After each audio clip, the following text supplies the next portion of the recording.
Well, hello there. Hello. This ought to be interesting. What is a RECCE rifle? A lot of people seem to be struggling with this because they're calling everything a RECCE rifle. Hey, fuck you, buddy! A RECCE rifle is not to be confused with a Mark 12, which is close, but not quite. Same, but different. Us SEALs did use the Mark 12 special purpose rifle or special purpose receiver, like Chief Monty LeClaire. But some guys didn't like the 18-inch barrel, like Kyle DeFore. Both Navy SEALs, both different preferences. It is what it is. The RECCE specifically, if you were going to go to an armory and say, hand me a RECCE rifle, you would get, from a Navy SEAL armory anyway, they would hand you a 16-inch barreled rifle using a medium contour Lilha or Lilha, however you pronounce it, stainless steel barrel with a 1 1/8 twist. This gun was designed in the 90s, I think, in 93, 94, 95. It was either in Somalia or it was a result of Somalia. I'm not 100% sure. Not a 14.5, not a SAM-R, not a Mark 18, a 16-inch stainless barrel that shot initially the 87 grain tungsten core ammunition, which quickly ran out and was very expensive. Then of course they migrated to the famous Mark 262 round, which is a 77 grain OTM. Both shot sub MOA. They were highly accurate platforms, and on top, to assist with your accuracy, the glass was a second focal plane Night Force NXS 2.5 to 10 with a mil dot reticle, a specific tool for a specific mission. I think one of the reasons that the RECCE was very prolific in civilian circles, because 16-inch was widely available, and the setups are very useful. Having a 2.5 to 10 is a very nice setup. And some guys really prefer running a 2.5 to 10 over an LPVO, and the bipod's very convenient. It's not a light setup, but a suppressed 16-inch barrel with a bipod and some good glass on it, you can get a lot of stuff done. And the Navy SEALs, of course, liked it because they developed it and used it on their reconnaissance missions. That's what it was built for. What? Oh my god!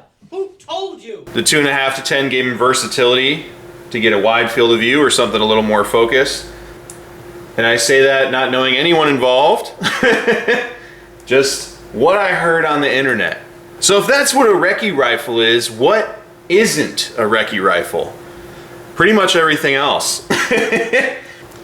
For instance, a mini RECCE, like a Mark 18 or a 10.5 or an 11.5, even a 12.5 with an LPVO on it, it's not real.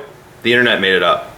It's a real thing, right? No, that's not real! They were so convincing in their argument, they swung me! They're fun, they're handy. I love my little 11.5 with the P4XI on it. Very effective and easy to use. But you won't be able to go to any armory and check one out. Because again, the internet made it up.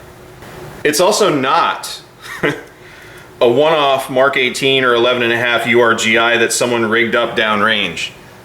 A lot of these guys will get a bunch of equipment that they can select and outfit their guns with, and will put something together that they like to use.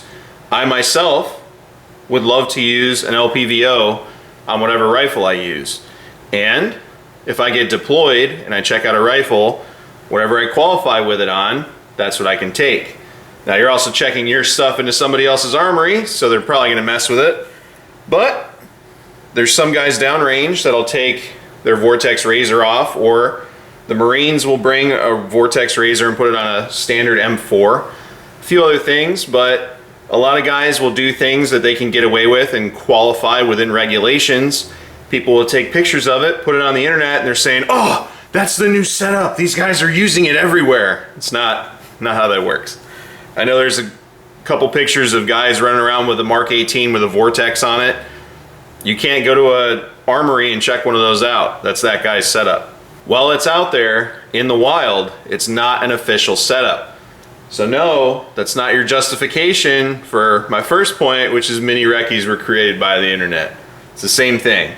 And you'd also be surprised how many people call Mark 18 Shorty M4. What it also isn't is my MR556. But in my defense, this is the closest thing I got to any sort of recce. But despite that, and how much I love this MR556, it's just a 16.5 with a Trigicon 1-8 LPVO on it. Damn good at what she does though.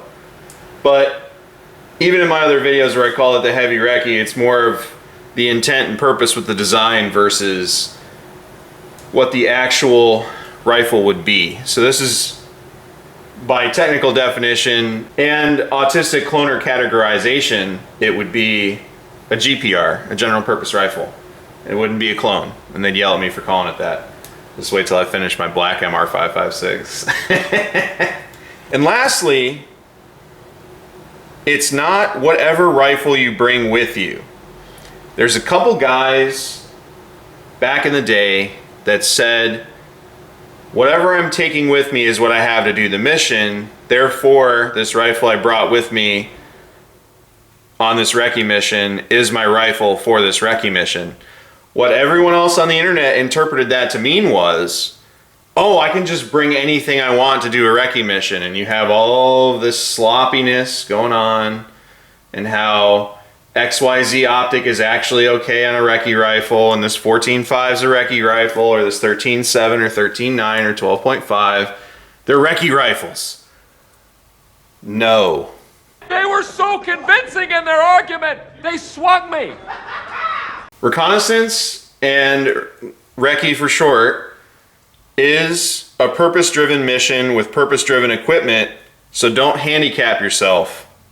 That's how you half-ass what you're doing or lose altogether. No one likes to lose, nobody likes being a loser, so if you really have your heart set on, I'm gonna be a recce guy, for your scenarios or whatever, that's great.